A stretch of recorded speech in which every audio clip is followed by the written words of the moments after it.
Hello students, welcome to our new lecture. जो हमारा पिछला लेक्चर था, हमारे पिछले लेक्चर में हमने ट्रांजिस्टर और उसका कंस्ट्रक्शन, उसका एक्शन, ट्रांजिस्टर कैसे काम करता है और उसके साथ में उसके वेरियस कन्फिग्रेशन में कौन कौन सा आपका common base configuration, common emitter configuration, common collector configuration, इन तीनों कन्फिग्रेशंस का करंट एम्प्लीफिकेशन फैक्टर जो कि अल्फा था कॉमन बेस के केस में, बीटा था कॉमन एमिटर के केस में और गामा था कॉमन कलेक्टर के केस में। इसके बाद में हमने इसकी जो कैरेक्टरिस्टिक्स हैं तीनों कॉन्फ़िगरेशन की, हमने उनका स्टडी किया, उनके कुछ स्पेशल पॉइंट्स जिनको कि आपको याद रखना है उनको हमने देखा और ये कैसा बिहेव करते हैं। बेसिकली जो कैरेक्टरिस्टिक्स हैं वो क्या डिफाइन करते हैं कि आपका जो इंडिविजुअल डिवाइस है, मतलब जब आप क्या कर रहे हैं, आपके ट्रांजिस्टर की स्टडी कर रहे हैं, ठीक है, मतलब उसको आपने कहीं भी किसी प्रैक्टिकल एप्लीकेशन में नहीं लगाया है, आप सिंपली क्या कर रहे हैं, जो अकेला ट्रांजिस्टर है उस अकेले ट्रांजिस्टर की स्टडी कर रहे हैं। वो क्या है, वो जो ग्राफ आपको दिखाई दे रहा है वो क्या कहता है, आपका कैरेक्टरिस्टिक्स ऑफ ट्रांजिस्टर। अब जो आज हमारा नया टॉपिक है, जो आज का लेक्चर है, वो डील करेगा किसके साथ में, वो डील करेगा load line analysis and operating point. So but today's lecture will deal with the load line analysis of transistor and the operating point. So first we will start from what is the concept of operating point. Means हमको सबसे पहले ये समझना जरूरी है कि ये जिस ऑपरेटिंग पॉइंट की हम बात कर रहे हैं, ये ऑपरेटिंग पॉइंट क्या है, इसको हम कैसे डिफाइन कर सकते हैं, या फिर ट्रांजिस्टर का ऑपरेटिंग पॉइंट के साथ में क्या लेना देना है। ठीक है, इसको समझने के लिए हमने क्या किया, एक एग्जांपल ले लेते हैं हम लोग क्योंकि अगर मैं आपको ऐसे एक्सप्लेन करूंगा तो आपको शायद वो चीज समझ में नहीं आए। तो मैंने क्या किया, एक एग्जांपल लिया किसका, कॉमन एमिटर कॉन्फ़िगरेशन का। मैंने क्या किया, एक सर्किट चूज करा कॉमन एमिटर कॉन्फ़िगरेशन का, उसकी मैंने बाइसिंग करी और सबसे पहले मैंने क्या करा, वो जो आपका कॉमन एमिटर कॉन्फ़िगरेशन का ट्रांजिस्टर था उसका जो आउटपुट कैरेक्टरिस्टिक था उसको मैंने क्या किया, बोर्ड के ऊपर में ड्रॉ कर लिया पहले से। ठीक है, ये क्या है हमारा रेडीनेस, हमने क्या किया, उसको पहले से ड्रॉ कर लिया। ये जो कैरेक्टरिस्टिक है, इस कैरेक्टरिस्टिक को आप पहले भी देख चुके हैं जब हम क्या कर रहे थे, कॉमन एमिटर कॉन्फ़िगरेशन का आउटपुट कैरेक्टरिस्टिक देख रहे थे। लेकिन एक क्वेश्चन आता है यहाँ पर कि ये जो कैरेक्टरिस्टिक है, जैसे हमने सबसे पहले क्या बात करी, इनपुट करंट को हमने क्या किया, 10 माइक्रो एम्पियर पे फिक्स कर दिया। ठीक है, 10 माइक्रो एम्पियर पे फिक्स करने के बाद हमने क्या करा, जो आपका आउटपुट वोल्टेज है, इस आउटपुट वोल्टेज को वेरी करा और करस्पॉन्डिंग आउटपुट करंट में क्या चेंज आता है इसको हमने प्लॉट किया। तो जो हमें ग्राफ मिला वो कैसा मिला, ये जो सबसे पहले है एक्चुअली हो क्या रहा है, आप इनपुट करंट को कांस्टेंट करके आउटपुट वोल्टेज को वेरी कर रहे हैं। तो जो हमें ग्राफ मिला वो आपको याद रखिएगा। इसके बाद में सेकंड हमने क्या किया, हमने इनपुट करंट को चेंज करके कितना कर दिया, 20 माइक्रो एम्पियर, और 20 माइक्रो एम्पियर करने के बाद मैंने फिर से क्या करा, आउटपुट वोल्टेज को वेरी करा। ठीक है, वेरी किया तो मुझको जो करंट मिला वो ये आपको दिखाई दे रहा है। इसी तरीके से मैंने क्या किया, ये जो सारे के सारे आपको करंट दिखाई दे रहे हैं, कहां से लेके IB is equal to 10 micro ampere से लेके IB is equal to 60 micro ampere. ये तो किसकी वैल्यू हो गई, इनपुट करंट की वैल्यू हो गई, क्योंकि जो हमारा ट्रांजिस्टर है ये करंट कंट्रोल डिवाइस है, ये मैं आपको बता चुका हूं। तो आपने क्या करा, इनपुट करंट्स की डिफरेंट वैल्यूज पर आउटपुट वोल्टेज को वेरी करा और करस्पॉन्डिंग आउटपुट करंट में क्या चेंज आया आपने उसका ग्राफ बनाया। So this graph is known as the output characteristics of transistor. ठीक है, यहां तक सब कुछ क्लियर है, इसमें कोई दिक्कत नहीं, ये तो बन गया। अब बात यह आ रही है, जब आप प्रैक्टिकली किसी सर्किट में ट्रांजिस्टर को लगा रहे हैं तो इनमें से कौन सी जगह पे या फिर कौन से लाइन के ऊपर में आप काम कर रहे हैं, ये कैसे मालूम चलेगा। मेरा क्वेश्चन समझ में आ रहा है, मैं क्या पूछना चाह रहा हूं आपसे, कि ये करंट यहां से लेके यहां तक वेरी हुआ क्योंकि आपने वोल्टेज वेरी कर, ये करंट यहां से लेके यहां तक वेरी हुआ, आपने वोल्टेज वेरी कर।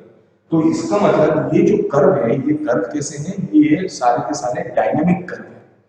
लेकिन जब आप किसी प्रैक्टिकल सर्किट पे काम करोगे तब तो आप किसी स्टैटिक पॉइंट पे होगे, मतलब एक पर्टिकुलर फिक्स्ड वोल्टेज आप अप्लाई करोगे किसके ऊपर में, आपके ट्रांजिस्टर के ऊपर में, और करस्पॉन्डिंग उसके कुछ ना कुछ करंट होगा। तो इसका मतलब वो जो वोल्टेज और जो करंट की वैल्यू है वो क्या करेगी, वो एक पॉइंट को रिप्रेजेंट करेगी किसके ऊपर में, आपके इस ग्राफ के ऊपर में, and that point is known as operating point. समझ में आ रहा है क्या बोल रहा हूँ मैं? दोबारा से रिपीट कर देता हूँ। जब आप किसी प्रैक्टिकल सर्किट में ट्रांजिस्टर को लगाएंगे और आप उस पर काम करेंगे, जब आप वर्किंग करेंगे, तो वहां पे हम बैठ के वेरी नहीं करेंगे। जैसे सिंपली आपको मैं एग्जांपल देता हूँ, आप अगर मान लीजिए घर पे टीवी देख रहे हैं, तो आपने तो एक चैनल लगा के आप तो उस चैनल को देख रहे हैं ना, you are not varying anything. लेकिन ये जो कर्व है, ये कर्व तो वोल्टेज को वेरी करने पे आता है। तो इसका मतलब क्या हुआ कि वहां पर जो आपका ट्रांजिस्टर लगा हुआ है आपके टेलीविजन सेट के अंदर, और एक नहीं, वहां पे बहुत सारे ट्रांजिस्टर लगे हुए हैं, तो वो जो ट्रांजिस्टर है वो किसी पर्टिकुलर एक वोल्टेज पर काम कर रहे हैं। अगर किसी पर्टिकुलर एक वोल्टेज पर काम कर रहे हैं तो उसके करस्पॉन्डिंग एक करंट होगा। तो वो वोल्टेज और वो करंट इस कैरेक्टरिस्टिक में कहीं ना कहीं पे होगा, ठीक है। और वो जो पॉइंट है जो कहां पे लाई करता है, इस कैरेक्टरिस्टिक्स के ऊपर में लाई करता है, उसको हम लोग क्या बोलते हैं, ऑपरेटिंग पॉइंट। लेकिन अब दिक्कत ये है कि हम ढूंढे कैसे, हमें ये कैसे मालूम चलेगा कि मुझे कौन से पॉइंट पे काम करना है। या फिर मैंने अगर बोल दिया कि आप वोल्टेज ले लीजिए 5 वोल्ट और आपका करंट कितना होना चाहिए, आपका करंट होना चाहिए 5 मिली एम्पियर्स, तो आप तो यहाँ पे पॉइंट को प्लॉट कर देंगे। क्या करेंगे आप, वोल्टेज लेंगे यहाँ पे 5 वोल्ट, करंट लेंगे यहाँ पे 5 मिली एम्पियर, और इन दोनों का जो जंक्शन है वहां पे आप बोल देंगे कि साहब हमको इस पॉइंट के ऊपर है, ठीक है। ये तो आपने कर दिया ग्राफ के ऊपर में, but practically how you can do this, practically how you can do this का मतलब ये है कि यह कॉपी पे करना एक अलग चीज है और प्रैक्टिकली सेम उसी चीज को अचीव करना एक डिफरेंट चीज है। तो उसको प्रैक्टिकली अचीव करने के लिए किसको, ऑपरेटिंग पॉइंट को, हम लोग क्या करते हैं, लोड लाइन एनालिसिस करते हैं। किसका, आपके ट्रांजिस्टर का। तो जो आपका आज का टॉपिक है, आज का टॉपिक क्या है, load line analysis and operating point. इसके लिए मैंने क्या किया, सबसे पहले क्या किया, एक सर्किट लिया। एक सर्किट में मैंने क्या किया, एक ट्रांजिस्टर लगाया।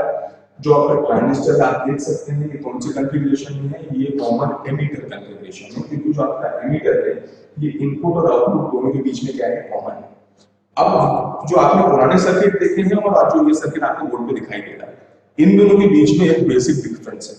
वो बेसिक डिफरेंस क्या है, वहां पर आपको इनपुट साइड के लिए और आउटपुट साइड के लिए दो अलग अलग बैटरी होती थी, ठीक है। लेकिन यहाँ पर हम लोग क्या कर रहे हैं, एक सिंगल सोर्स से ये दोनों काम कर रहे हैं। तो आप देखिए यहाँ पे क्या किया हमने, इस जगह के ऊपर में, इस जगह के ऊपर में हमने एक बैटरी लगाई। उस बैटरी का नाम क्या है, उस बैटरी का नाम है VCC, ठीक है, जो VCC वोल्टेज सप्लाई करता है। अब ये जो VCC है, इस VCC के पास में क्या है, जब जैसे आप इसको ऑन करोगे तो VCC में से करंट फ्लो होगा।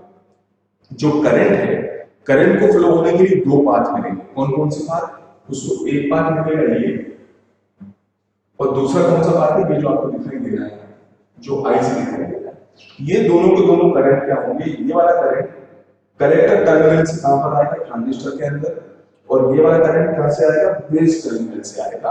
और फाइनली दोनों का क्या होगा, यहाँ पे समीशन होगा, और यहाँ पे आपको क्या दिखाई देगा, IE करंट। और ये रिलेशनशिप हमको पहले से मालूम है कि IE क्या होता है, summation of base current plus collector current. यहां तक तो कोई दिक्कत नहीं, यहाँ पे सब कुछ क्लियर है, ठीक है।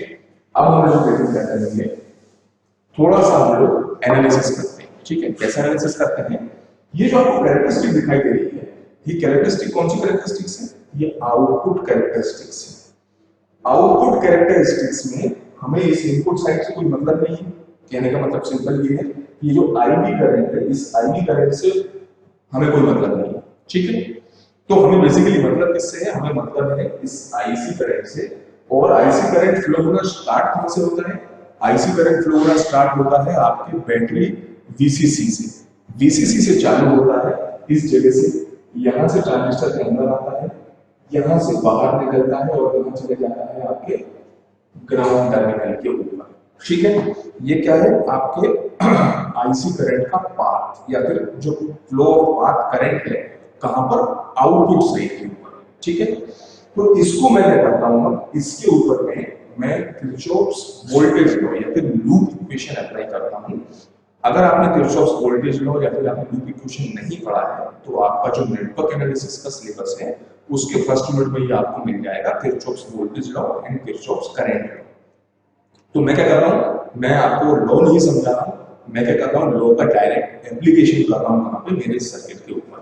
तो सबसे पहले आपके पास वोल्टेज क्या है, वीसीसी।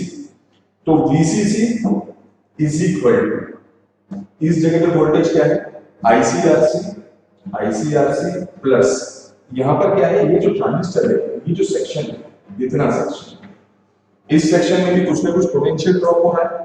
तो हम क्या करेंगे, इस आईसीआरसी के साथ में इस पोटेंशियल ड्रॉप को ऐड कर देंगे। ये दोनों मिलाकर किसके इक्वल होंगे, जो आपने वीसीसी सप्लाई यहाँ दिया है इस वीसीसी के इक्वल होंगे। ठीक है, और ये जो डिटेल में ये इक्वेशन कैसे बनाते हैं ये आपको आपके नेटवर्क एनालिसिस की क्लास में मालूम चल जाएगा। ठीक है, तो ये इक्वेशन है हमारे पास में VCC is equal to ICRC plus VCE. अब हमने क्या करा, थोड़ा सा रीअरेंज करा, रीअरेंज करना, ये जो वीसी था इसको उठा के कहां भेज दिया, एलएचएस के ऊपर भेज दिया। तो मुझे क्या मिला, ICRC is equal to VCC minus VCE. अब मैंने क्या किया, ये जो आरसी है इसको राइट हैंड साइड पे पहुंचा दिया, IC is equal to minus 1 upon RC VCE plus VCC upon RC. ठीक है, तो अब आपके पास में क्या आ गया, ये एक फाइनल इक्वेशन आ गई इसकी, जो आपका आईसी करंट है। आईसी करंट कौन सा करंट है, आईसी करंट आपका आउटपुट करंट है।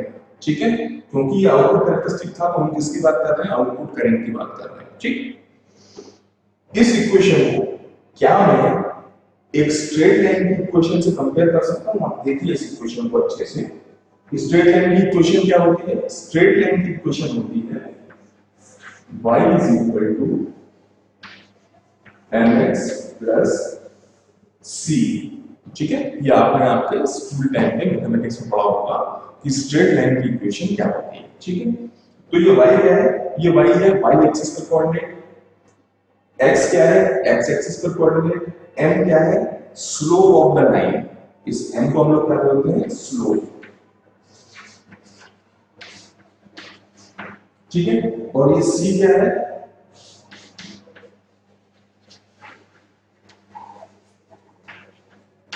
c क्या है आपका इंटरसेप्ट। ठीक है, इंटरसेप्ट ऑन, क्योंकि ये इक्वेशन किसकी है, y फॉर्म की इक्वेशन है, इंटरसेप्ट ऑन y एक्सिस। ठीक, अब ये जो आपकी इक्वेशन है, इस इक्वेशन को मैं किससे कंपेयर करता हूं, ये जो मेरी इक्वेशन है इससे कंपेयर करता हूं। क्यों, जो मेरा आईसी है वो कहां पर है, y एक्सिस के ऊपर है, जो मेरा बीसीई है आप देख सकते हैं बीसी कहां पर है, मेरे x एक्सिस के ऊपर है। तो इसका मतलब क्या होगा, ये जो m है, ये m किसके इक्वल है, ये m इसके इक्वल है। m कितना हो गया, m is equal to minus 1 upon RC. ठीक है, अब आप देखिए यहाँ पे c इंटरसेप्ट क्या हो गया, बीसीसी अपॉन आरसी। तो c is equal to VCC upon RC. ठीक है, तो अब आपके पास में क्या है, दो चीजें हैं,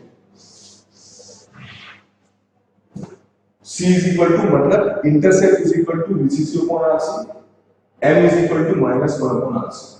तो क्लियर सी चीज है, ये जो इक्वेशन है ये इक्वेशन एक स्ट्रेट लाइन को डिफाइन कर रही है।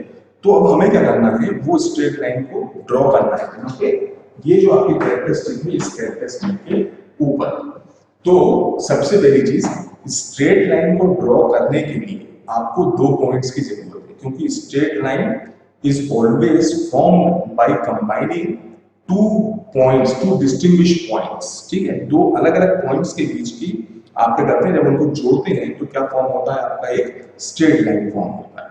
तो इसका मतलब मुझे क्या करना है, ये जो पूरी की पूरी इक्वेशन आपको दिखाई देती है, इस इक्वेशन से मुझे क्या करना है, मुझे एक स्ट्रेट लाइन बनाना है।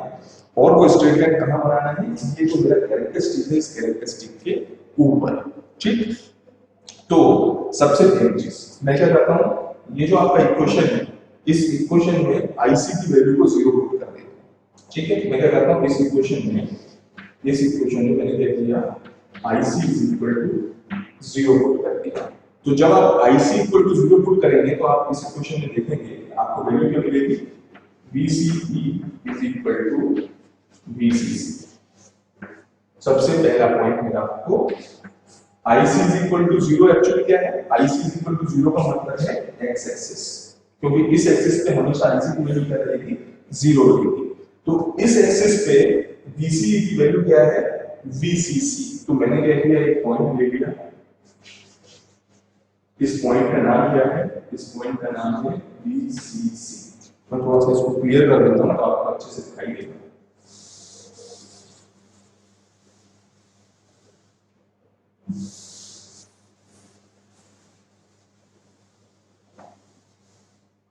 ठीक है, तो आपके पास में क्या हो गया, एक पॉइंट आ गया, कौन सा पॉइंट आ गया, ये पॉइंट आ गया, जो क्या पॉइंट है, VCC पॉइंट है। और ये पॉइंट आपको कब मिला, जब IC की वैल्यू कितनी है, 0। अब मैं क्या करता हूं, इस वाले इक्वेशन में मैं क्या कर देता हूं, VCG की वैल्यू को 0 कर देता हूं। ठीक है, ये कौन सा केस था, केस 1। अब मैं केस 2 में क्या करूंगा,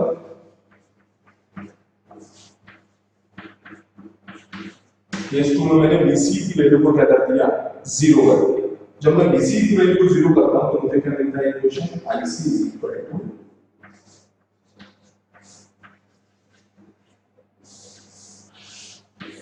मुझे वैल्यू क्या मिलती है, IC is equal to VCC upon RC। ठीक है, तो अब मेरे को एक दूसरा पॉइंट मिल गया, कौन सा, मुझे दूसरा पॉइंट मिल गया इस जगह के ऊपर में, जिसकी वैल्यू कितनी है, VCC अपॉन RC। ठीक है, अब मेरे पास में दो पॉइंट्स हैं, मैं क्या करूंगा, इन दोनों पॉइंट्स को आपस में कंबाइन कर दूंगा, जोड़ दूंगा।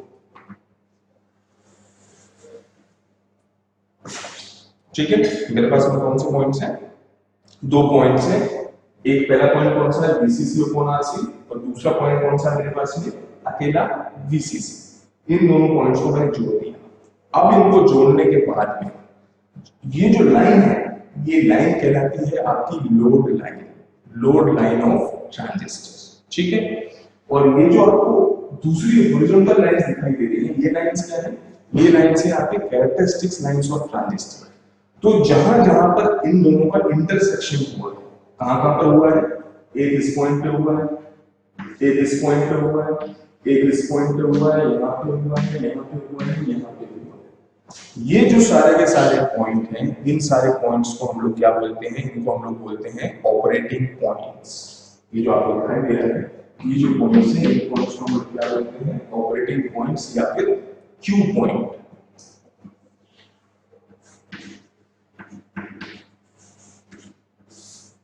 इनको हम लोग क्या बोलते हैं, ऑपरेटिंग पॉइंट या फिर क्यू पॉइंट।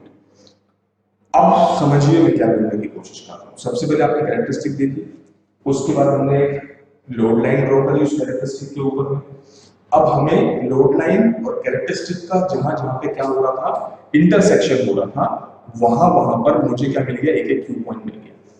तो अब कहने का मतलब ये है, अगर मैं इस ट्रांजिस्टर के ऊपर में VCC सप्लाई देता हूं और इनपुट साइड का करंट अगर कितना है, 10 माइक्रो एम्पियर, तो जो आपके ट्रांजिस्टर जो है वो किस जगह पर होगा, इस जगह पे होगा। ये जो पूरी लाइन है, ये पूरी लाइन हमारे किसी काम की नहीं है। क्यों नहीं है, क्योंकि VCC is not a variable voltage, VCC is a fixed voltage. That means your intersection point will be a fixed point. That is known as the Q point. ठीक है, ये Q point है। अब VCC तो fixed है, अगर मैं क्या करता हूँ, इस रेजिस्टेंस को वेरी करता हूँ, तो IB फिर से मैं चेंज कर सकता हूँ। ये IB जो है, इसको सपोज करो मैंने कितना कर दिया, 20 माइक्रो एम्पियर कर दिया, तो आपका ट्रांजिस्टर कहां पर होगा, इस पॉइंट के ऊपर में होगा। इसका मीनिंग क्या है, इसका एक्चुअल मीनिंग ये है कि जैसे जैसे मैं इनपुट करंट को क्या करूंगा, इंक्रीज करूंगा, 10, 20, 30, 40, 50, 60, तो आप देखेंगे कि ट्रांजिस्टर का पोटेंशियल ड्रॉप रिड्यूस हो रहा है और करंट इंक्रीज हो रहा है। मतलब कैसे समझ में आएगा ये हमको समझ में आएगा। आप देखिए, सबसे पहले केस में आपका इनपुट करंट जब क्या था, 0 था, तो आपका जो ट्रांजिस्टर था उसका पोटेंशियल ड्रॉप कितना था, VCC। लेकिन जब आपने इनपुट करंट को कितना कर दिया, 10 माइक्रो एम्पियर कर दिया, तो पोटेंशियल ड्रॉप देखो आप खिसक गया, इस पॉइंट पे पहुंच गया। ठीक है, जब आपने इनपुट करंट को 20 माइक्रो एम्पियर कर दिया तो वो और खिसक गया। कहां पर आ गया, इस पॉइंट के ऊपर आ गया। अगर आपने इनपुट करंट और बढ़ा दिया तो ये कहां पहुंच गया, इस पॉइंट के ऊपर पहुंच गया। ऐसे करके क्या होगा, फाइनली जब आप 60 माइक्रोएम्पियर देते हैं तो इस पॉइंट के ऊपर पहुंच गया। और अगर आपने क्या कर दिया, इनपुट करंट को मैक्सिमम कर दिया तो ये तो 0 ही हो जाएगा। ठीक है।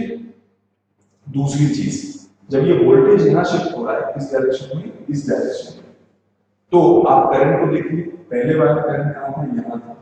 दूसरी बार में करंट कहां था, यहां पे था। तीसरी बार में करंट कहां था, इस जगह पे। चौथी बार में यहां पे, पांचवी बार में यहां पे, छठी बार में यहां पे। तो करंट की वैल्यू देखो आप ग्रेजुअली इंक्रीज होती जा रही है इस डायरेक्शन में। और जो मैक्सिमम करंट फ्लो होगा उसकी वैल्यू क्या होगी, डीसीसी अपॉन आरसी।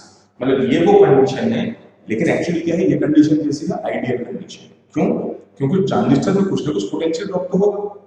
ट्रांजिस्टर का पोटेंशियल ड्रॉप जीरो कभी भी नहीं हो सकता, उसके अंदर तो चार्ज कैरियर भरे हुए हैं ना, सिलिकॉन का मटेरियल है, तो उसके अंदर कुछ ना कुछ पोटेंशियल ड्रॉप तो होगा। लेकिन ये एक अजम्पशन है, ठीक है, ये क्या है, इमेजिनरी कंडीशन है कि ऐसी एक लोड लाइन होती है। अब बात किस चीज की आती है, इस क्यू पॉइंट। क्यू पॉइंट की इंपॉर्टेंस क्या है, क्यू पॉइंट जरूरी क्यों है? क्यू पॉइंट जरूरी इसलिए है कि अगर आप इस जगह पर मतलब IB = 10 माइक्रोएम्पियर, तो आपका जो ट्रांजिस्टर है वो कौन सा सेक्शन में है, वो कट ऑफ रीजन में है। मैंने आपको पहले दिन बोला, समझाया था, saturation, active and cut off.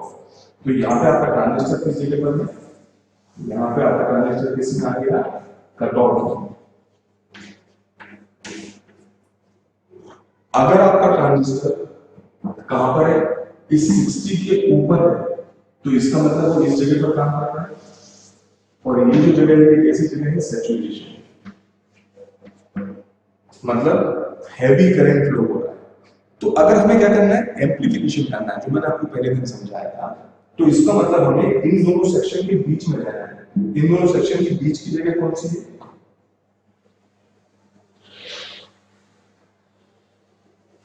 ये जो सेक्शन है, ये सेक्शन कौन सा सेक्शन है, एक्टिव सेक्शन। ठीक है। तो ट्रांजिस्टर को जब भी हमें एज एन एम्पलीफायर काम करवाना है, तो ट्रांजिस्टर कहां पे बायस होना चाहिए, ट्रांजिस्टर बायस्ड होना चाहिए एक्टिव रीजन में। मतलब उसका क्यू पॉइंट कहां पे होना चाहिए, इस पॉइंट से इस पॉइंट के बीच में। ठीक है। अगर इसके नीचे क्यू पॉइंट गया तो कहां चला जाएगा, कट ऑफ में चला जाएगा। और अगर इसके ऊपर क्यू पॉइंट चला गया तो कहां चला जाएगा, सैचुरेशन में चला जाएगा। तो अगर आपको ट्रांजिस्टर को एज ए स्विच काम करवाना है, मतलब एक बार ऑन स्टेट और एक बार ऑफ स्टेट, तो आपको क्या करेंगे, क्यू पॉइंट एक बार कहां होना चाहिए, इससे ज्यादा, और एक बार क्यू पॉइंट क्या होना चाहिए, इससे कम। लेकिन अगर आपको ट्रांजिस्टर को क्या काम करवाना है, एज ए एम्पलीफायर काम करवाना है, तो क्यू पॉइंट कहां होना चाहिए, इस एक्टिव रीजन के अंदर होना चाहिए। ठीक है। तो ये तो हमने किसकी बात करी, लोड लाइन की, उसकी एनालिसिस की, और ऑपरेटिंग पॉइंट या फिर क्यू पॉइंट की बात करी। लेकिन बात ये है, नेक्स्ट क्वेश्चन ये है कि हम इस पॉइंट पे पहुंचेंगे कैसे। क्यों? क्योंकि आप फिर से देखो, ये जो आपको रेजिस्टेंस दिखाई दे रहा है, ये तो फिक्स्ड रेजिस्टेंस है। ठीक है। मतलब आप इसमें क्या नहीं कर सकते, कुछ चेंज नहीं कर सकते। इसमें आप चेंज कर सकते हो while designing on your copy. जब आप कॉपी पे डिजाइन कर रहे हैं तो आप पहले ही निकाल लीजिए ना कि अगर सपोज करो मुझको कितना करंट चाहिए, मान लो करंट वैल्यू 5 मिली एम्पीयर, और मुझे क्या चाहिए, आउटपुट में 5 मिली एम्पीयर का करंट चाहिए। तो मैं क्या करूंगा, इस रेजिस्टेंस की वैल्यू को चूज ही ऐसे करूंगा कि मेरा आउटपुट साइड में मुझे क्या मिलना चाहिए, 5 मिली एम्पीयर का करंट मिलना चाहिए। तो इसको करने के लिए, मतलब डिजाइन को करने के लिए हमें क्या करने पड़ेंगे, बायसिंग सर्किट्स पढ़ने पड़ेंगे कि बायसिंग सर्किट्स क्या होते हैं। ठीक है। तो आपका जो नेक्स्ट सेक्शन है वो किससे डील करेगा, बायसिंग सर्किट से डील करेगा। जो हमारा नेक्स्ट टॉपिक है, जो हमारा नेक्स्ट मूवमेंट है, वो क्या है, हमारा बायसिंग ऑफ ट्रांजिस्टर। तो क्योंकि हम देख चुके हैं हमारे पिछले लेक्चर में, और कि जो आपका ट्रांजिस्टर है उसका क्यू पॉइंट बहुत इंपॉर्टेंट है, कि हम ट्रांजिस्टर का क्यू पॉइंट कैसे चेंज करें, या फिर ट्रांजिस्टर का क्यू पॉइंट हम कैसे शिफ्ट करें, एक पॉइंट से दूसरे पॉइंट पे कैसे जाएं। तो उसको जाने के लिए हम जिस पर्टिकुलर बायसिंग का यूज कर रहे हैं उसके कुछ टाइप्स हैं। वो जो टाइप्स हैं उनमें जो सबसे पहला है वो कौन सा है, आपका फिक्स्ड बायस कॉन्फ़िगरेशन। ठीक है। हम लोग किसकी स्टडी कर रहे हैं, हम लोग फिक्स्ड बायस कॉन्फ़िगरेशन की स्टडी कर रहे हैं, जो बेसिकली आपके ट्रांजिस्टर का जो इनपुट करंट है। क्यों? जो ट्रांजिस्टर का आउटपुट करंट है वो डिपेंड किसके ऊपर करता है, इनपुट करंट के ऊपर डिपेंड करता है। अब सपोज करो अगर आपका इनपुट करंट ही 10 माइक्रो एम्पियर है तो आप कुछ भी कर लो, आप हमेशा किस में रहोगे, कट ऑफ रीजन में ही रहोगे, आप कट ऑफ के ऊपर नहीं जा सकते। तो इसका मतलब क्या हुआ, अगर मुझे कट ऑफ रीजन के बाहर निकलना है तो मुझे बाहर निकलने के लिए जो मेरा इनपुट करंट है उसको चेंज करना पड़ेगा। उसको मैं 10 माइक्रो एम्पियर से कहां लेके जाऊंगा, 20 पे, 30 पे, 40 पे, 50 पे, 60 पे, लेकिन 60 के ऊपर नहीं जाना है। 60 के ऊपर जाऊंगा तो मैं वापस कहां से पहुंच जाऊंगा, मैं सैचुरेशन पे पहुंच जाऊंगा। मतलब मेरे जरा सा वोल्टेज अप्लाई करने पर ही ट्रांजिस्टर से एक heavy amount of current flow होना चालू हो जाएगा, तो मुझे वो कंडीशन भी नहीं चाहिए। ठीक है, तो it is a simple approach to change the value of input current so that the required output current can be generated. कहने का मतलब क्या है, ये एक प्रोसेस है बाइस, जो हम बाइसिंग कर रहे हैं, बाइसिंग क्या है, बाइसिंग एक प्रोसेस है जिससे कि हम क्या कर सकें, इनपुट करंट को वेरी कर सकें, जिसकी वजह से करस्पॉन्डिंग चेंज किस में आएगा, आउटपुट करंट में आएगा, और हम डिजायर्ड आउटपुट करंट की वैल्यू पे पहुंच सकते हैं। ठीक है, तो स्टार्ट करते हैं हम लोग। सबसे पहले हमने क्या किया, एक सर्किट लिया जो आपको यहाँ पे दिखाई दे रहा है आपके सामने। क्या है आपके पास में, एक सप्लाई है डीसीसी, दो रेजिस्टेंसेस हैं आपके पास में, एक आरबी है और एक आरसी है। ये क्या है आपका ट्रांजिस्टर जो कौन से कॉन्फ़िगरेशन में लगा हुआ है, ये कॉमन एमिटर कॉन्फ़िगरेशन में लगा हुआ है। ठीक है, एमिटर साइड जो है इनपुट के और आउटपुट के बीच में क्या है, कॉमन है। ठीक है, एमिटर जो है आपका ग्राउंडेड भी है यहाँ पे इस जगह के ऊपर में। आपके पास में क्या है, बेसिकली दो करंट है, एक है आपका आउटपुट करंट जिसका नाम क्या है, आईसी, जो ट्रांजिस्टर में आरसी करंट के थ्रू एंटर होता है और सीधे कहां चला जाता है, आपके आईबी के पास। दूसरा जो आपका करंट है वो कौन सा करंट है, वो करंट है आपका आईबी करंट, जो आरबी रेजिस्टेंस के थ्रू आता है, और ये तब तक आईबी रहेगा जब तक आप यहां से कोई इनपुट नहीं देते। आप देखो ये जगह खाली पड़ी हुई है, इसमें हमने भी कुछ दिया नहीं, तो इसका मतलब यहाँ पे सिर्फ इकलौता एक ही करंट है, वो कौन सा करंट है आपका, आईबी करंट। ठीक है, आईबी करंट आया है यहाँ से होता हुआ यहाँ से एंटर करा। ये जो आपका जंक्शन कौन सा है, जंक्शन J1, जंक्शन J1 में से होता हुआ कहां चला गया, आपके ग्राउंड टर्मिनल के ऊपर चला गया। तो क्योंकि हमें वेरी किसको करना है, हमें वेरी करना है इनपुट करंट को, तो हम लोग इक्वेशन कौन सी लेंगे, जो लास्ट टाइम हम कर रहे थे, जब हम लोड लाइन की बात कर रहे थे, तो हमने कौन सा इक्वेशन लिया था, आउटपुट करंट का, मतलब आईसी का इक्वेशन लिया था। नहीं, लेकिन हमें इस बार क्या करना है, हमें मतलब किस चीज से, हमें वेरी कौन सी क्वांटिटी को करना है, हमें वेरी करना है इनपुट क्वांटिटी को, मतलब जो आपका इनपुट करंट है। तो हम लोग जो है कौन सा इक्वेशन लेंगे, इनपुट साइड का इक्वेशन लेंगे, इस साइड का। ठीक है, सोर्स आपके पास वही है, सोर्स कौन सा है आपका, वीसीसी, वीसीसी से आप कहां पर पहुंचे, आरबी के ऊपर पहुंचे। आरबी का पोटेंशियल ड्रॉप क्या होगा, जो इसमें से करंट फ्लो हो रहा होगा मल्टीप्लाइड बाय रेजिस्टेंस। तो इसमें से जो करंट फ्लो हो रहा है उसका नाम मैंने क्या दे दिया, उसका नाम मैंने दे दिया IB, IB multiplied by RB. ये क्या शो कर रहा है, इस रेजिस्टेंस का पोटेंशियल ड्रॉप। इसके बाद में ये करंट यहां से अंदर गया और उसको यहां पर क्या मिला, जंक्शन मिला J1। जंक्शन J1 का पोटेंशियल ड्रॉप कितना होता है, आप याद करिए। तो अगर हम पीएन लिखें, क्योंकि ये तो एक सिंपल जंक्शन है, तो सिंपल जंक्शन मतलब कौन सा जंक्शन, पीएन जंक्शन। तो पीएन जंक्शन के केस में अगर मैं सिलिकॉन का केस लेता हूं तो आपका पोटेंशियल ड्रॉप कितना था, आपका पोटेंशियल ड्रॉप था 0.7 वोल्ट्स, जो क्या था आपका पोटेंशियल बैरियर। पोटेंशियल बैरियर कौन से केस में, सिलिकॉन के केस में कितना था, 0.7 वोल्ट्स।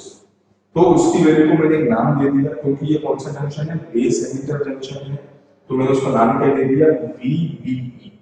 तो अब क्या हो गया, IBRB प्लस VBE, और उसके बाद कहां चला गया, ग्राउंड टर्मिनल के ऊपर चला गया। ठीक है, तो ये कौन सी इक्वेशन हो गई मेरी, इनपुट साइड की इक्वेशन हो गई। और ये कैसे मिली मुझको, ये मिली KVL से। KVL क्या है आपका, किरचॉफ्स वोल्टेज लॉ, जो मैंने आपको बोला कि आपको कहां पढ़ना है, ये नेटवर्क एनालिसिस में पढ़ना है। अब मैंने क्या करा, ये जो आपकी इक्वेशन है इसको थोड़ा सा रीअरेंज करा। IBRB is equal to VCC minus VBE, IB is equal to VCC minus VBE upon RB। तो आप यहां पे देखेंगे कि ये जो टर्म है, इस टर्म में जो आपका VB है वो कांस्टेंट है कितने वोल्टेज पर, 0.7 वोल्ट पे। अगर आपका मटेरियल कौन सा मटेरियल है, अगर आपका मटेरियल सिलिकॉन का मटेरियल है, अगर आपने क्या कर लिया, जर्मेनियम के मटेरियल से ट्रांजिस्टर बनाया है, तो इसकी वैल्यू कितनी हो जाएगी, इसकी वैल्यू हो जाएगी 0.3 वोल्ट्स, ठीक है। लेकिन हमारा जो केस है, क्योंकि जनरली 99% ट्रांजिस्टर जो है किसके बने होते हैं, सिलिकॉन के बने होते हैं, तो हमने केस कौन सा लिया है, ये वाला केस लिया है सिलिकॉन का। सिलिकॉन वाले केस में जो आपका पोटेंशियल ड्रॉप होगा जंक्शन पे वो कितना होगा, 0.7 वोल्ट्स, ठीक है। तो अब आप देखो कि आपने बैटरी लगाई, बैटरी और ये जो वीबी है, ये दोनों क्या है, कांस्टेंट। कांस्टेंट क्यों है, एक बार ट्रांजिस्टर बनने के बाद आप मटेरियल चेंज नहीं कर सकते, आप उसको सिलिकॉन से जर्मेनियम नहीं बनाते, वो तो सिलिकॉन है तो वो सिलिकॉन ही रहेगा। तो आपका वीबी कांस्टेंट हो गया। सपोज करो मैंने यहाँ पे एक बैटरी लगा दी कितने की, 5 वोल्ट्स की, तो अब मैं बैटरी तो चेंज नहीं कर रहा हूँ। जैसे मैंने आपको बोला था घर पे टीवी देख रहे हैं, तो आपने तो एक बार टीवी को ऑन करा, जो होना था वो हो गया, आप थोड़ी बैठ के वहां पे वोल्टेज वेरी कर रहे हैं। तो इसका मतलब क्या हुआ, वीसीसी भी क्या हो गया, कांस्टेंट हो गया। तो ये जो अपर वैल्यू है, ये पूरी की पूरी अपर वैल्यू क्या हो गई, कांस्टेंट। इसका मतलब क्या हुआ, जो आपका आईवी रेजिस्टेंस है वो डायरेक्टली किस पे डिपेंड करता है, ये जो आपका रेजिस्टेंस लगा हुआ है आरबी, जैसा कि मैंने आपको पिछली बार भी बोला था कि अगर आप इस आरबी रेजिस्टेंस को चेंज करेंगे तो किसकी वैल्यू चेंज होगी, आईबी की वैल्यू चेंज होगी। और ये जो आईबी आरबी है, इन दोनों का रिलेशनशिप कैसा है, इनवर्सली प्रोपोर्शनल।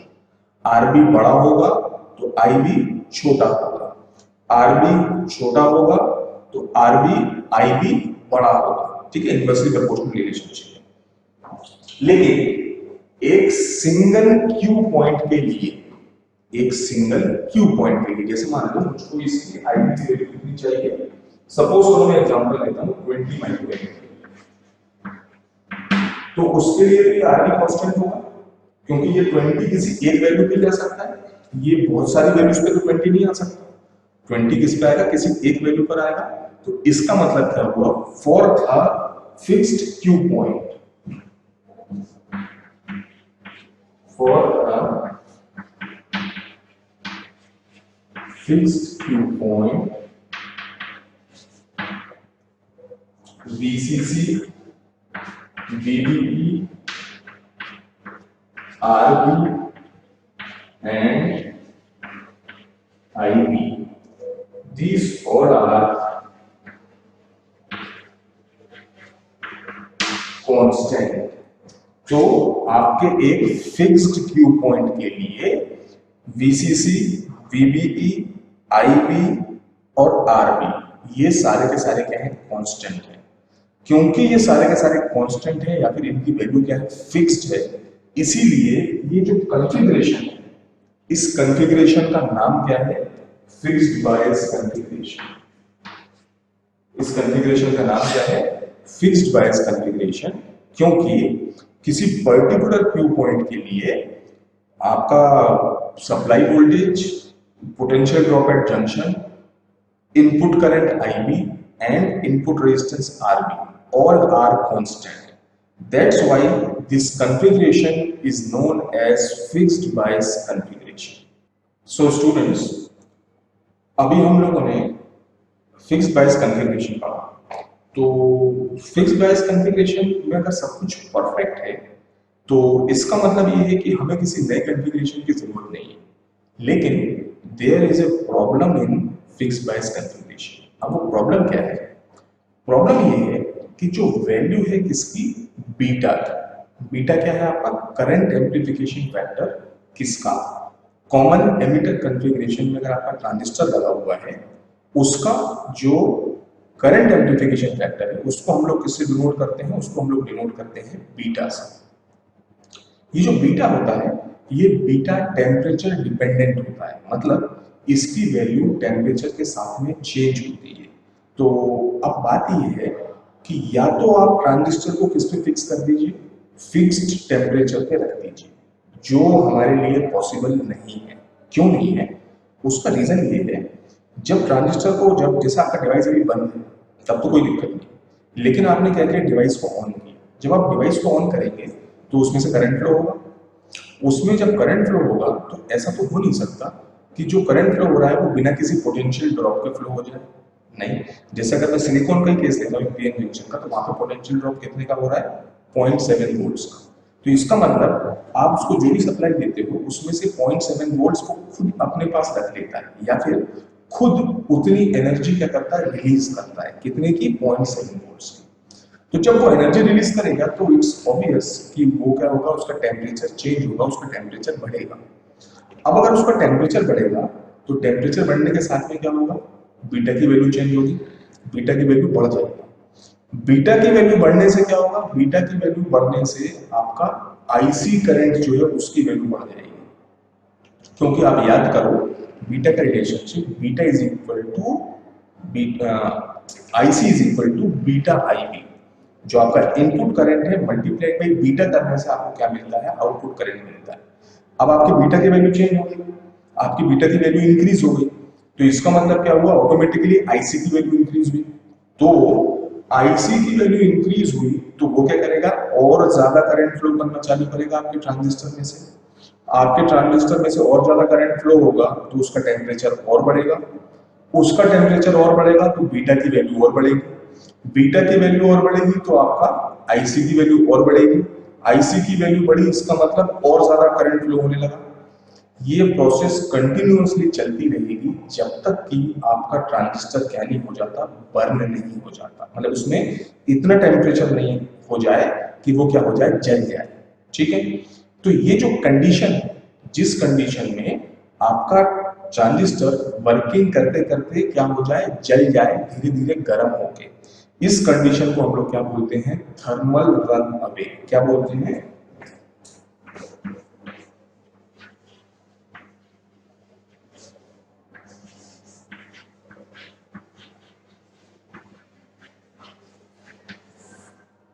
इस कंडीशन को हम लोग क्या बोलते हैं, इसको हम लोग बोलते हैं थर्मल रन अवे। तो इसका मतलब क्या है, फिक्स्ड बायस कॉन्फ़िगरेशन को हमने इसके पहले पढ़ा, वो पूरी तरीके से परफेक्ट नहीं है जो क्या कर सके, फिक्स्ड बायसिंग प्रोवाइड कर सके किसको, आपके ट्रांजिस्टर को। क्योंकि अगर आईसी चेंज हो रहा है इसका मतलब बायसिंग फिक्स्ड नहीं है पॉइंट के ऊपर, वो क्या कर रहा है, धीरे धीरे लोड लाइन को ऊपर की तरफ बढ़ रहा है। तो फिक्स्ड बायस कॉन्फ़िगरेशन से आपका क्या नहीं हुआ, फिक्स्ड स्टेबिलिटी नहीं मिली। तो इसका मतलब क्या हुआ, अब हमें कोई नया सर्किट देखना पड़ेगा जिसमें कि आपके ट्रांजिस्टर का आईसी कांस्टेंट रहे। ठीक है, देखो बीटा को तो हम चेंज नहीं कर सकते क्योंकि अगर टेम्परेचर बढ़ेगा तो बीटा की वैल्यू चेंज होगी अपने आप। ठीक है, वो हमारे हाथ में नहीं है, क्योंकि जैसे ही आप खुद ही देख लीजिए, आप किसी भी डिवाइस को चलाएंगे वो गर्म होता है। तो इसका मतलब क्या हुआ, हमें कुछ ऐसा मैकेनिज्म अप्लाई करना है जिसकी वजह से जब बीटा की वैल्यू चेंज हो और आईसी की वैल्यू चेंज हो तो हमें कुछ ऐसा करना है कि ऑटोमेटिकली क्या हो जाए, वो कंपनसेट हो जाए। ठीक है, वो क्या हो जाए, जो चेंज हुआ है वो वापस से लौट के उसी जगह पर आ जाए। तो इसके लिए हम जिस कॉन्फ़िगरेशन का यूज करते हैं उसका नाम क्या है, उसका नाम है वोल्टेज डिवाइडर बायस कॉन्फ़िगरेशन। तो ये जो आपको सर्किट दिखाई दे रहा है सामने बोर्ड से बना हुआ, ये क्या है, ये वोल्टेज डिवाइडर बायस कॉन्फ़िगरेशन है जिसमें चेंज क्या हुआ है, यहाँ पे पहले अकेले आरबी हुआ करता था, उसकी जगह पर यहाँ पे क्या है, दो रेजिस्टेंस लगे हुए पैरेलल कंडीशन में, एक का नाम है R1, दूसरे का नाम है R2। और आप देखोगे कि यहाँ पे एक नया वोल्टेज आपको दिखाई दे रहा है V, जबकि पहले हमारा काम सिर्फ अकेले VCC में चल गया था, लेकिन अब यहाँ पे नहीं चलेगा। क्यों? क्योंकि पहले यहाँ पे कोई रेजिस्टेंस नहीं था इस जगह। तो अब अगर यहाँ पे रेजिस्टेंस आया है तो मतलब इस जगह पर भी क्या होगा, कुछ पोटेंशियल ड्रॉप होगा। वो पोटेंशियल ड्रॉप किसके अक्रॉस होगा, इस R2 के अक्रॉस। तो जो R2 के अक्रॉस पोटेंशियल ड्रॉप है वो क्या है, ये V। तो किसके अक्रॉस है, R2 के अक्रॉस है। टोटल रेजिस्टेंस कितना है, R1 plus R2। Total resistance कितना है, R1 प्लस R2। और आपका सोर्स क्या है, एक्चुअली वोल्टेज कहां से आ रहा है, VCC से आ रहा है। तो source multiplied by resistance on which we have to calculate the potential drop divided by total resistance will give you V, which is voltage at this point. तो VCC लगाने के बाद में भी आपके ट्रांजिस्टर को जो वोल्टेज मिलता है उसकी वैल्यू कितनी है, V। कौन सी साइड से, इनपुट साइड से। लेकिन जब आप आउटपुट साइड पे रहेंगे तो आउटपुट साइड पे तो RC के थ्रू ही होके कहा जा रहा है ट्रांजिस्टर के अंदर। ठीक है, तो अब हमारे पास में यहाँ पर क्या रहेंगी, दो सेपरेट इक्वेशंस रहेंगी। मतलब आप देख सकते हैं, एक क्या है आपका इनपुट सेक्शन और दूसरा क्या है आपका आउटपुट सेक्शन। ठीक है, तो अगर मैं इनपुट सेक्शन की बात करूं तो इनपुट सेक्शन में हमारा जो करंट का फ्लो है वो स्टार्ट कहां से हो रहा है, वो हो रहा है इस बी पॉइंट से। तो V is equal to IBRB plus IBRE plus VBE। पहले के केस में यहाँ पर कोई रेजिस्टेंस नहीं था इस जगह के ऊपर, ठीक है, तो करंट क्या होता था, डायरेक्टली कहां चला जाता था, ग्राउंड पे चला जाता था। लेकिन यहाँ पर एक रेजिस्टेंस लग गया बीच में, उसका नाम क्या है, RE। तो अब हमें क्या करना पड़ेगा, इस जगह पर पोटेंशियल ड्रॉप को कंसीडर करना पड़ेगा। तो क्या हो गया, IBRB प्लस IBRE, ये जो आपको रेजिस्टेंस दिखाई दे रहा है यहाँ पे इसमें, प्लस ये जो जंक्शन है आपका, इस जगह पे वोल्टेज है क्या है, VBE, जो क्या है आपके एक फॉरवर्ड बायस जंक्शन का पोटेंशियल ड्रॉप, जिसकी वैल्यू सिलिकॉन के केस में कितनी है, 0.7 वोल्ट्स। तो आपने इसको देख लिया, तो D की वैल्यू इसको क्या करा, अभी जो IE है एक्चुअली यहाँ पे, इस IE की वैल्यू कितनी है, IB प्लस IC। तो यहाँ पे देख लिया आपने, IB प्लस IC पुट कर दिया, और फाइनली जो आपका B है उसकी वैल्यू कितनी है, IB RB plus RC plus IC RE plus VBE। तो ये जो इक्वेशन है, इस इक्वेशन से आप क्या निकाल सकते हैं, इस इक्वेशन से आप IB मतलब बेस करंट निकाल सकते हैं, जिससे कि आप किसको फिक्स कर सकते हैं, आपके ऑपरेटिंग पॉइंट, ठीक है। अब हम सेकंड किस पर आते हैं, हमारे आउटपुट सेक्शन के ऊपर में। आउटपुट सेक्शन कहां से चालू हुआ, आउटपुट सेक्शन चालू हुआ VCC से। VCC से करंट आया, किसमें गया, RC में गया, उसके बाद में कहां गया, ट्रांजिस्टर के अंदर गया, उसके बाद में कहां गया, RE के ऊपर गया, उसके बाद में कहां गया, ग्राउंड के ऊपर। तो VCC is equal to ICRC plus VCE, यहाँ पे बीच में क्या है, VCE प्लस IPR। ये क्या हो गई आपकी आउटपुट साइड की इक्वेशन। इसमें IP की जगह पे आपने IB प्लस IC पुट कर दिया, और फाइनली आपको जो इक्वेशन मिली वो क्या मिली, ये। इस इक्वेशन से आप क्या निकाल सकते हो,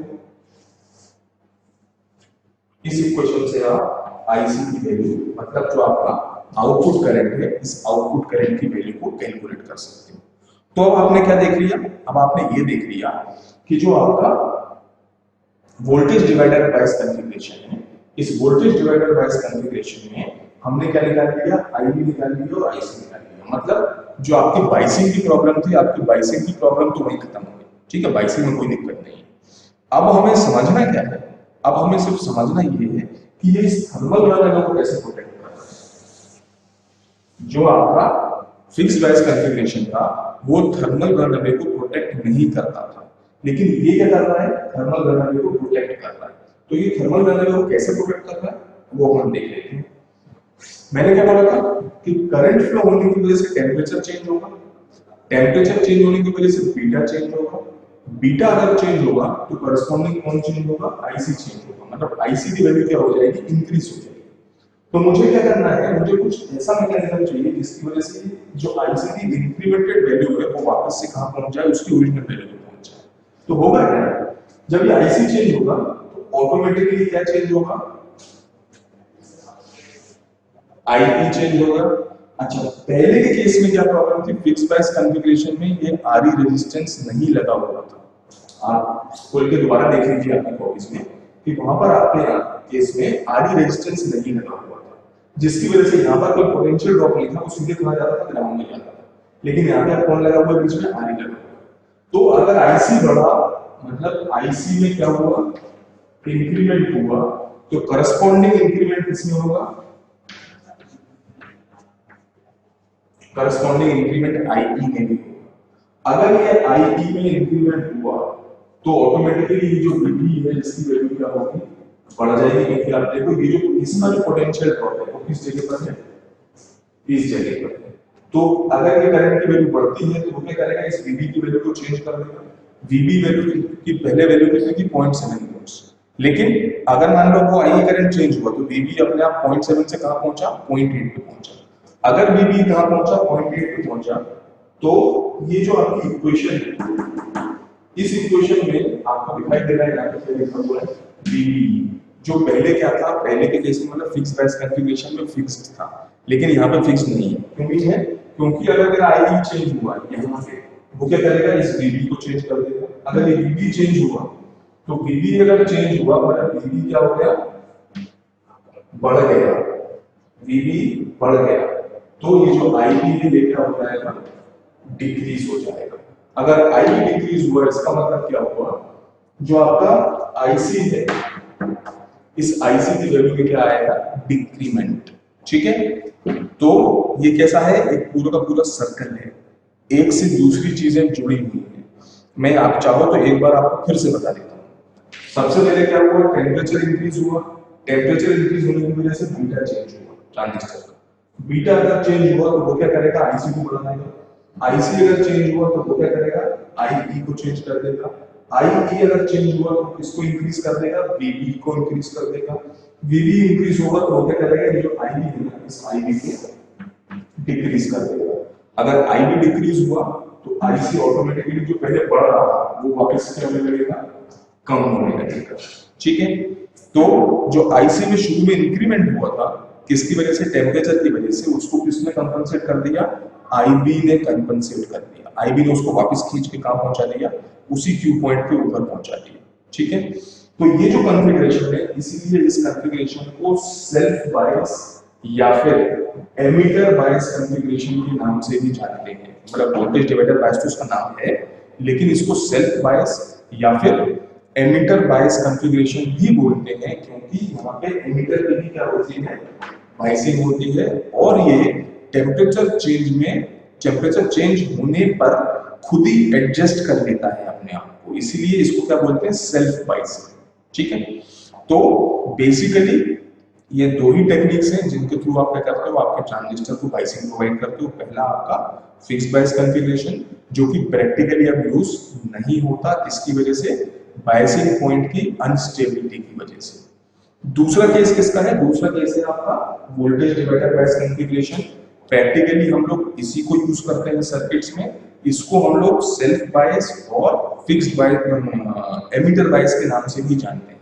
ठीक है, और फिक्स बायस कॉन्फ़िगरेशन से वोल्टेज डिवाइडर बायस कॉन्फ़िगरेशन पे हम लोग क्यों आए, इस प्रोसेस से बचने के लिए। कौन सी प्रोसेस, थर्मल रन, जिसमें कि आईसी करंट के बराबर इंक्रीज होने की वजह से हमारा ट्रांजिस्टर जल के खराब हो जाता है। तो अगर हम किसका यूज करते हैं, वोल्टेज डिवाइडर बायस कॉन्फ़िगरेशन का यूज करते हैं, तो हमारा ट्रांजिस्टर डैमेज नहीं होगा, ये प्रॉपर्ली काम करेगा। ठीक है, इसी के साथ में आपका ये टॉपिक यहीं पर खत्म होता है।